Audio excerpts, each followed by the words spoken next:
These understand Mourinho bagi saja menyebut Israel sembunyi rating Bansi Road Delada. Dan senyap menteri sekali Glimani Belomov kejutan seberta.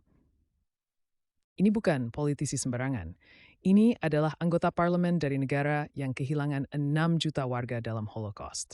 Pernyataan ini memicu kemarahan Israel, memecah belah Uni Eropa, dan buka debat paling sensitif dalam politik internasional. Dengarkan sampai habis, karena saya akan ungkap kenapa pernyataan ini begitu kontroversial, apa dampaknya ke hubungan internasional, dan mengapa kita semua perlu memahami kompleksitas situasi ini. Sebelum kita masuk lebih dalam, saya punya tangan untuk kalian. Teman saya bilang topik-topik sensitif seperti ini terlalu berisiko. Channel kecil seperti ini tidak akan berani membahasnya dengan jujur dan seimbang. Dia bilang saya tidak pernah mencapai 1.000 subscriber kalau terus bahas hal-hal yang kontroversial. Tapi saya percaya kalian yang mendengarkan sekarang adalah orang-orang dewasa yang menghargai analisis yang fair, yang tidak takut dengan topik sulit, dan yang percaya bahwa kita bisa mendiskusikan hal sensitif dengan hormat dan bijak. Bantu saya buktikan dia salah. Subscribe, like, dan share kalau kalian setuju bahwa topik sulit perlu dibahas, bukan dihindari. Assalamualaikum warahmatullahi wabarakatuh. Jadi apa yang sebenarnya terjadi? Grzegorz Braun, anggota Sejm atau Parlemen Polandia, dalam sebuah sesi parlemen menyampaikan pernyataan yang sangat keras. Dia menyebut tindakan Israel di Gaza sebagai genosida dan membandingkan negara tersebut dengan rezim Nazi. Ini bukan pernyataan yang dibuat sembarangan di media sosial. Ini adalah pernyataan resmi juntai parlemen through dasung dokumen resmi dan disemaikan dengan stroga di strategis parlemen lain. Priasan dari langsung tengah seluruhnya dalam hitungan jam. Mengapa itu diperjukan? Polandia adalah negara yang paling menderita di bawah Nazi Jerman. 6 juta warga Polandia terbunuh selama Perang Dunia Kedua, termasuk 3 juta Yahudi Polandia. Auschwitz, Treblinka, Majdanek, semua kamp konsentrasi paling terkenal ada di tanah Polandia. Holocaust adalah bagian paling gelap dari sejarah Polandia. Jadi ketika seorang politisi Polandia membandingkan Israel dengan Nazi, ini bukan perbandingan ringan. Ini adalah pernyataan yang sangat berat dengan konteks sejarah yang sangat dalam. Reaksi Israel sangat cepat dan sangat keras. Kementerian Luar Negeri Israel menyebut pernyataan ini sebagai antisemitisme yang menjijikkan. Mereka mengatakan ini adalah pemutarbalikan sejarah yang tidak bisa diterima, dan mereka menuntut Polandia untuk mengambil tindakan tegas. Duta Besar Israel untuk Polandia dipanggil kembali untuk konsultasi. Ini adalah langkah diplomatik yang sangat serius, menunjukkan betapa menteis pemerintah Israel. Beberapa pejabat Israel bercermat izin sanksi terhadap Polandia atau penangguhan hubungan diplomatik. Pemerintah Polandia sendiri berada dalam sisi yang sangat sulit. Perdana Menteri Donald Tusk langsung mengutuk pernyataan tersebut. Dia mengatakan pandangan Braun tidak mewakili pemerintah Polandia atau mayoritas rakyat Polandia. Kementerian Luar Negeri Polandia mengeluarkan pernyataan resmi yang menyatakan Israel adalah mitra penting dan pernyataan Braun sangat tidak pantas. Tapi masalahnya adalah Braun adalah anggota parlemen yang terpilih. Dia punya hak imunitas parlementer. Dia mewakili pemilih yang memilihnya. Pemerintah tidak bisa saja membungkam atau mengeluarkannya tanpa proses yang rumit. Siapa sebenarnya Grzegorz Braun ini? Dia bukan politisi mainstream. Dia adalah anggota dari Partai Konfederasi, sebuah koalisi sayap kanan yang mencakup nasionalis, libertarian, dan kelompok-kelompok yang sangat konservatif. Braun sendiri dikenal dengan pandangan-pandangan yang kontroversial. Dia pernah terlibat dalam insiden di mana dia memadamkan lilin Hanukkah di parlemen dengan alat pemadam kebakaran, tindakan yang jelas-jelas antisemitik. Dia punya sejarah membuat pernyataan provokatif. Di sebagai partner dan sebuah dinamika the strength tidak mengejutkan dengan rekam Cipokala. Tapi terlepas dari siapa yang mengatakannya, pernyataan ini membuka debat yang jauh lebih besar. Apakah kritik terhadap kebijakan Israel adalah antisemitisme? Ini adalah pertanyaan yang sangat diperdebatkan dan sangat sensitif. Israel dan banyak pendukungnya mengatakan bahwa membandingkan Israel dengan Nazi adalah bentuk antisemitisme karena memanfaatkan trauma Holocaust untuk menyerang negara Yahudi. Mereka mengatakan ini adalah delegitimasi, bukan kritik yang sah. Di sisi lain, banyak kritikus Israel mengatakan bahwa mereka tidak anti-Yahudi. Mereka anti kebijakan tertentu dari pemerintah Israel. Mereka mengatakan bahwa tuduhan antisemitisme digunakan untuk membungkam kritik yang sah terhadap tindakan militer atau kebijakan pendudukan. International Holocaust Remembrance Alliance punya definisi kerja tentang antisemitisme yang mencakup beberapa contoh terkait Israel. Salah satunya adalah membandingkan kebijakan Israel kontemporer dengan kebijakan Nazi. Menurut definisi ini, pernyataan Brown jelas masuk kategori antisemitisme. Tapi definisi ini sendiri kontroversial. Beberapa akademisi dan aktivis hak asasi manusia menekan bahwa definisi ini terlalu luas dan bisa digunakan untuk menekan kebebasan berbicara dan kritik yang sah terhadap kebijakan negara. Mari kita lihat konteks yang lebih luas. Pernyataan Brown dibuat di tengah konflik Gaza yang sudah berlangsung berbulan-bulan. Menurut data dari Kementerian Kesehatan Gaza, puluhan ribu orang telah tewas. Sebagian besar adalah warga sipil. PBB dan berbagai organisasi hak asasi manusia telah menyatakan keprihatinan yang sangat dalam tentang jumlah korban sipil, penghancuran infrastruktur, dan krisis kemanusiaan. Beberapa ahli hukum internasional telah mengangkat pertanyaan tentang apakah tindakan tertentu melanggar hukum humaniter internasional. Mahkamah Internasional bahkan sedang menangani kasus tentang tuduhan genosida yang diajukan oleh Afrika Selatan terhadap Israel. Jadi ada konteks nyata di balik pernyataan Brown, meskipun cara dia menyampaikannya sangat kontroversial. Banyak orang di seluruh dunia, termasuk di Eropa, semakin kritis terhadap operasi militer Israel di Gaza. Survei opini publik di beberapa negara Eropa menunjukkan mayoritas menginginkan gencatan senjata dan merasa Israel menggunakan kekuatan yang berlebihan. Protes-protes besar telah terjadi di banyak ibu kota Eropa. Jadi sentimen yang diungkapkan Brown, meskipun dengan cara yang sangat ekstrem, memiliki resonansi dengan sebagian populasi. Tapi perbandingan dengan Nazi adalah hal yang berbeda. Nazi melakukan genosida yang sistematis dan terencana dengan tujuan memusnahkan seluruh ras Yahudi dari muka bumi. Mereka membunuh 6 juta Yahudi dalam kamp-kamp kematian industri yang dirancang khusus untuk pembunuhan massal. Ini adalah salah satu rukit occurring dalam sejarah manusia. Membandingkan situasi apapun dengan Holocaust adalah perdu sangat berat dan hampir selalu tidak akurat secara historis. Bahkan kritikus Israel yang paling keras pun banyak yang menghindari perbandingan ini karena mereka tahu bahwa itu tidak membantu diskusi dan sebenarnya merusak kredibilitas kritik mereka. Dampak diplomatik dari pernyataan Brown sudah mulai terlihat. Hubungan Polandia-Israel yang sudah rumit menjadi lebih tegang. Kedua negara punya sejarah yang sangat kompleks. Ada kerjasama dalam beberapa area, tapi juga ada ketegangan tentang bagaimana sejarah Holocaust diceritakan, tentang properti yang disita selama perang, tentang tanggung jawab atas apa yang terjadi pada Yahudi Polandia. Undang-undang Polandia beberapa tahun lalu yang membuat ilegal untuk menyalahkan bangsa Polandia atas kejahatan Holocaust memicu kemarahan besar di Israel. Pernyataan Brown menambah lapisan baru pada hubungan yang sudah sensitif ini. Uni Eropa juga terkena dampaknya. Beberapa negara anggota mengutuk pernyataan Brown.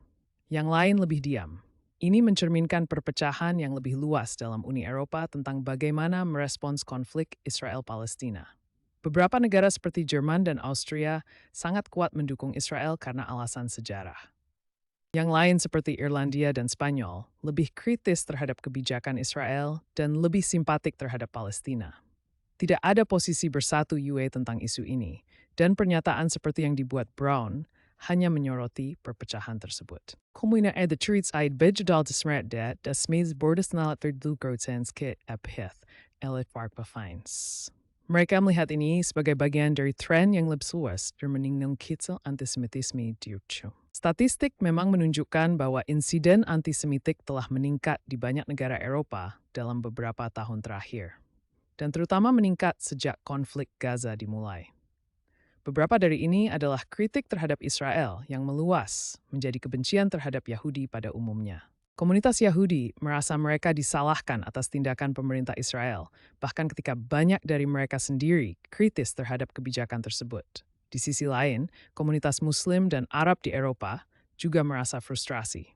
Mereka merasa bahwa kritik terhadap Israel terlalu cepat dilabeli sebagai antisemitisme, bahwa penderitaan rakyat Palestina tidak mendapat perhatian yang sama dengan penderitaan yang lain.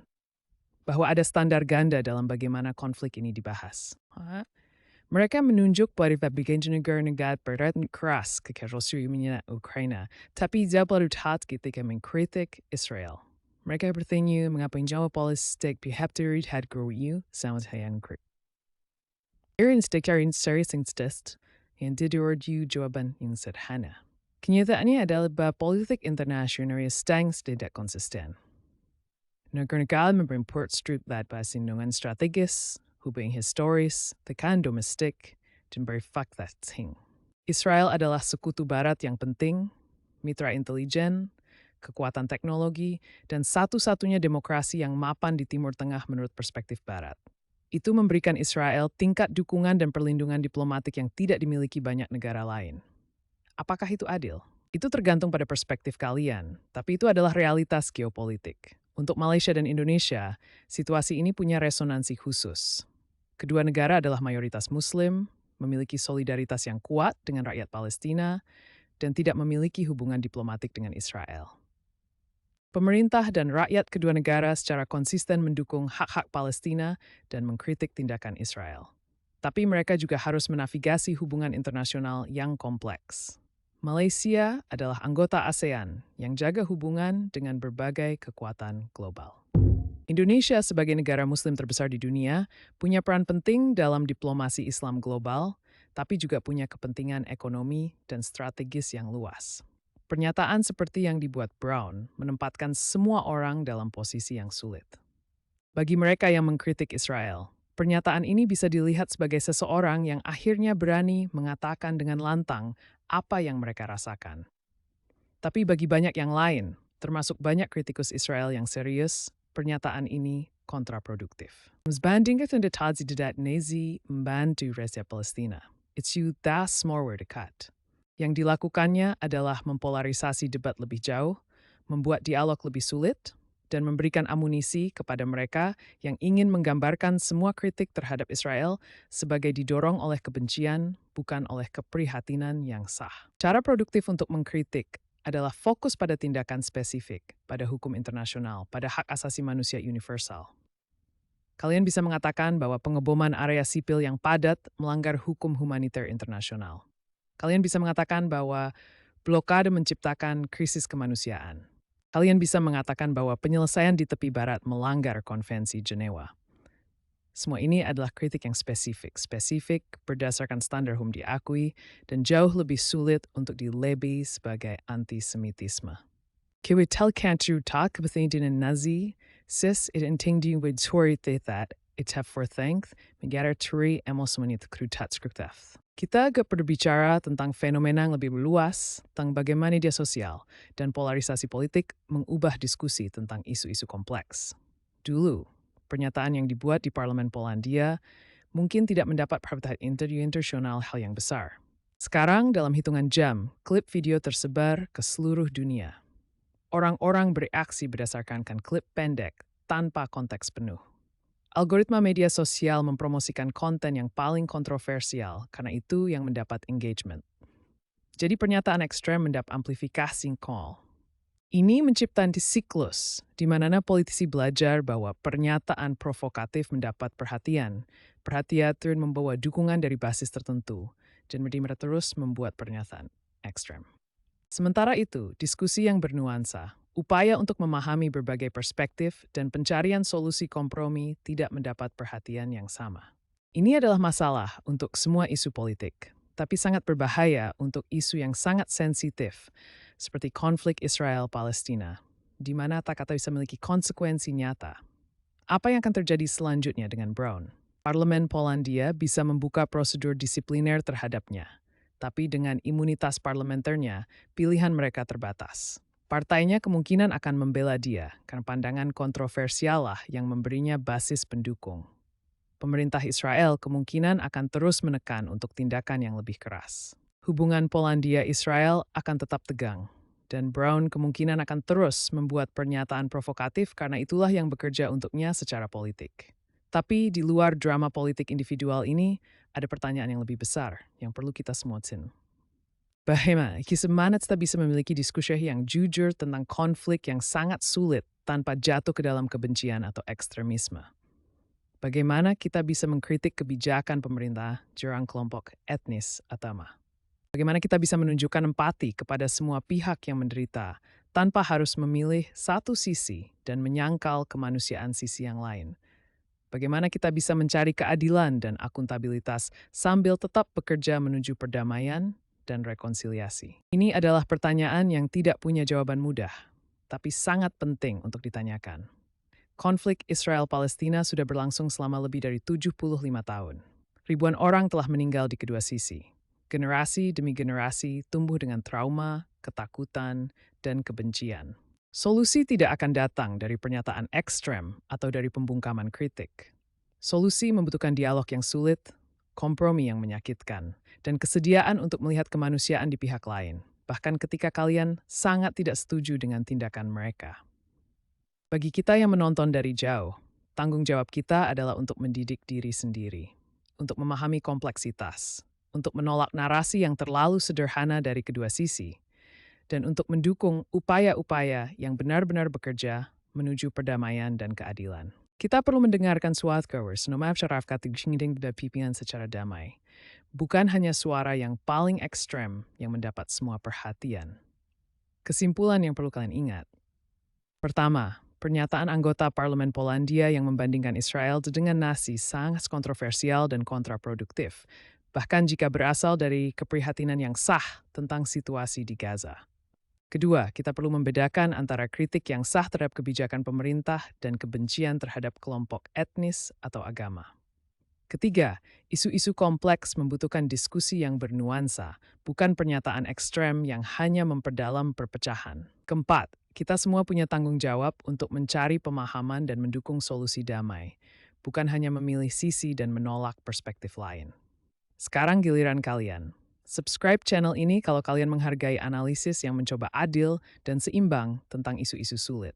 Like video ini kalau kalian setuju bahwa kita bisa mendiskusikan topik sensitif dengan hormat. Komen di bawah dengan pemikiran kalian, tapi saya minta dengan hormat. Jaga diskusi, tetap bermartabat.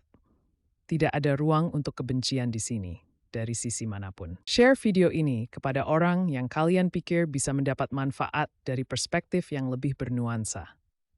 Mari kita buktikan bahwa kita bisa berbicara tentang hal-hal sulit dengan dewasa dan bijak. Terima kasih sudah mendengarkan dengan pikiran terbuka. And saya Jarmain,